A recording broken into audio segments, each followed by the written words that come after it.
Hey, Sam. Hey, man. Hi. I just feel really compelled to share this thought, and I know you're not going to watch this. I know I'm talking to myself, and I know I'm actually in the process of failing at meditating right now. Something you gave me the bravery to do because you have admitted that you failed at retreats by having ideas that seemed too important to be able to let go. And even though recognizing that you were totally deluding yourself, that any idea is too important to let go when you're actually in the act of attempting to observe preconceptual awareness, admitting to yourself of that lunatic paradoxical fallacy, because you're human and this is what we do, and we know it, we're nuts. That was really beautiful, and so I'm sitting here meditating and had the big energetic thing that a narrative came and connected itself to. I felt so compelled to share that I'm now not meditating. I'm now talking to myself into a camera, pretending I'm talking to the illustrious Sam Harris, one of my favorite people in so many ways, and yet someone who I'm going to try in my own way to voice a very humble, compassionate, and stern critique. And I'm going to reference your beautiful double-sided criticism of two different, probably non-felicitous stories about the gathering of humans at the Capitol under some energetic circumstance that's beyond me. Your claim, sir, your claim that you can simultaneously be mindful while both projecting the energy of attempting to compassionately and wisely respond to the state of the world in a way that diminishes suffering, while using the language you use is something I have to harshly quibble with. You've, I think, and I could be way off the mark here. I'm a very, very humble critic. It could be things outside of my visible landscape, things in my blind spots that are so blind to me that I'm totally missing something. And I think that happened to you while you were convincing yourself that you were both being mindful while clearly communicating a profound incompassion for human beings.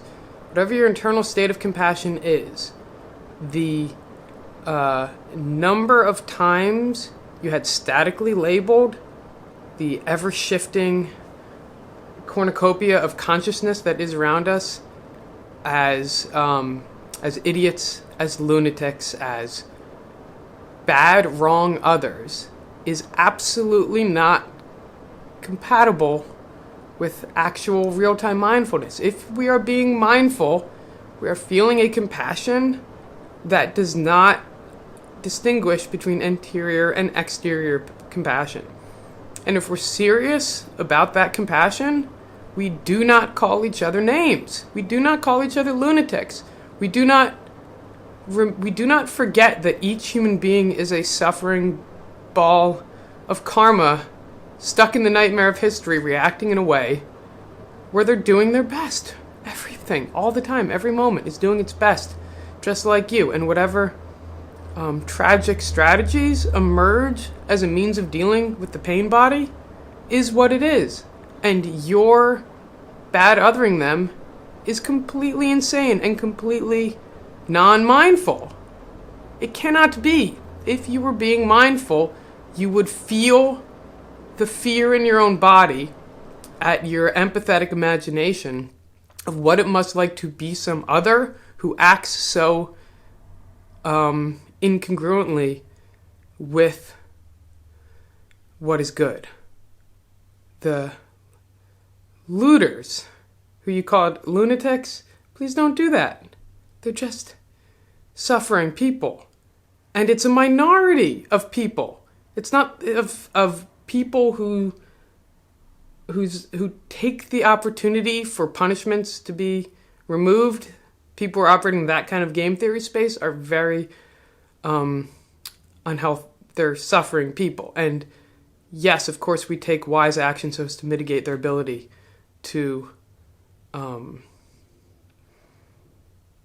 keep the wave of their bad karma, to keep the wave of karma rolling on to others. Of course we do that. But we don't do so with an attitude like we know what they deserve. And I know, Sam, you know that you don't know what anybody deserves. And I know you know that the vengeful paradigm is absurd.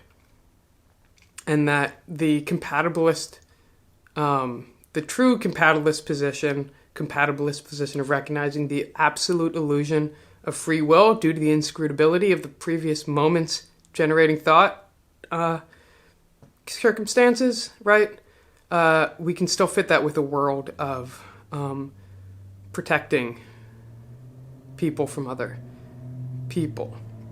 But that retributionist paradigm is the land you live in. And you seem to not notice that there is an intermediary space between non-conceptual awareness and our actions trying to live in the space, particularly in these political realms. For me, when I'm thinking about the world, and then I notice that my thought about the world has now become the object of the next subject's moment, I'm now thinking about that thought about the world, and I enter that meta-imaginative mirror hall of realizing that each thought is just referencing the last and references the next, and there's a real big illusion going on of some conglomerate self, this is really hard.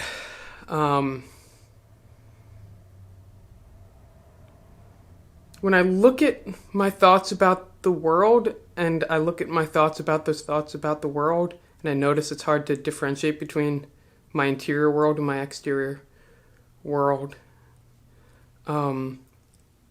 This way of thinking actually takes me home to my body and to a state of sensing I don't know and I love you, and those energies of I don't know what I'm missing, Sam. I don't know if you heard this and you're seeing me be genuine here, so you wouldn't be able to misinterpret this. But if this was in text form or something, I wouldn't be surprised if you responded to this in a very strawmanned fashion, taking the least charitable and least interpretation and least imagining of competency.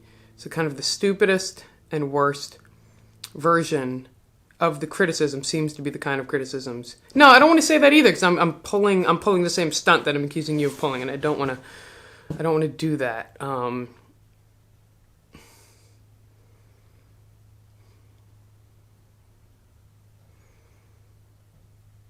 Yeah, I'm out of thoughts, but I really feel compelled to share. I'm a real gratitude-filled person for the amount of good will and energy you bring to the world, the amount of ideas that have come to me through you, the incredible precision and clarity you bring to so many topics. Oh my God, does this guy believe I don't bring incredible clarity and precision to all topics? How dare he? How dare he? That's kind of how I imagine you, Sam. It's interesting. There's like a little subtle blind spot in which you're perpetuating enemy imagery, and it's not, you're not there yet. Like Eric Weinstein, all these, you wonderful, God, I love you guys, this generation up. But you guys are missing the actual balance, the actual reality of love and compassion being the dead center of the bullseye at all time. Lex Friedman gets it, but, he's my age. We're, about to be Jesus on the cross age here. I'm 32.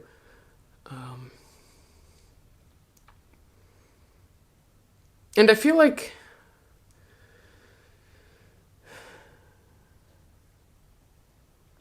you are missing steady compassion, and it hurts to watch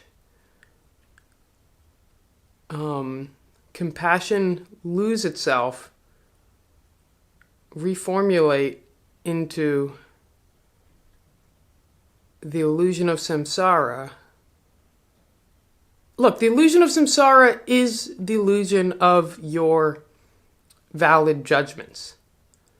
And this does not mean, don't tell me that I mean that action should not be taken, or that I'm implying that the know-nothingness of mind is such that we should retreat into not trying to make the world better for our kids and diminish the suffering. And it's a beautiful point about the meditative space of the Mad Max universe.